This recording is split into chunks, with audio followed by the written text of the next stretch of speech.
ఏపీలో టీడీపీ జనసేన కలిసినా కూడా అధికారం ఆ పార్టీది కాదన్న సంగతి మరోసారి రుజువైంది. ఇప్పటికే టైమ్స్ నౌ సహా పలు జాతీయ సర్వే సంస్థలన్నీ ఏపీలో వైసీపీ వచ్చే ఎన్నికల్లో క్లీన్ స్వీప్ చేస్తుందని కుండబద్దలు కొడుతున్నాయి. ఈ క్రమంలోనే మరోసారి మరో ప్రముఖ మీడియా సంస్థ కూడా ఏపీలో వైసీపీది అధికారం అని తేటతెల్లం చేసింది. జన్మత్ పోల్స్ ఈ జాతీయ సర్వే మీడియా సంస్థ ఇటీవల తెలంగాణ ఎన్నికలను 100కు 100% అంచనా వేసింది. ఈ సంస్థ చెప్పినట్టే కాంగ్రెస్ పార్టీ స్వల్ప మెజార్టీతో అధికారంలోకి వచ్చింది. కాంగ్రెస్ పార్టీ 61 నుంచి 63 సీట్లు సాధిస్తుందని, బీఆర్ఎస్ 45 నుంచి 47, బీజేపీ 4 నుంచి 5, ఎంఐఎం 6 నుంచి 7 సీట్లు, ఇతరులు 1 నుంచి 2 సాధిస్తాయని జన్మత్ పోల్స్ అంచనా వేసింది.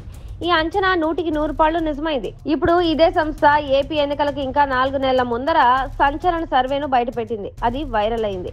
2024 ఎన్నికల్లో వైసీపీ 116 నుంచి 118 గెలవనుందని జన్మత్ పోల్స్ స్పష్టం చేసింది. కూటమి కట్టినా సరే టీడీపీ ప్లస్ జనసేన కేవలం 46 నుంచి 48 ఓట్లకే పరిమితం అవుతుందని స్పష్టం చేసింది. చంద్రబాబు పవన్ల ఆశలు అడియాసలవుతాయని కుండబద్దలు కొట్టింది. ఈ సర్వే సంస్థ చెప్పినట్టుగానే తెలంగాణ ఫలితాలు కూడా వచ్చాయి. దీన్ని బట్టి చూస్తే రానున్న 2024లో జగన్ సీఎం అని తెలుస్తుంది. ఎంత ప్రయత్నించినా టీడీపీ జనసేన కలిసినా కూడా ఏపీలో అధికారం దక్కదని, ప్రజానాడి మొత్తం ఏపీలో వైసీపీకే మొగ్గు ఉందని తెలుస్తోంది.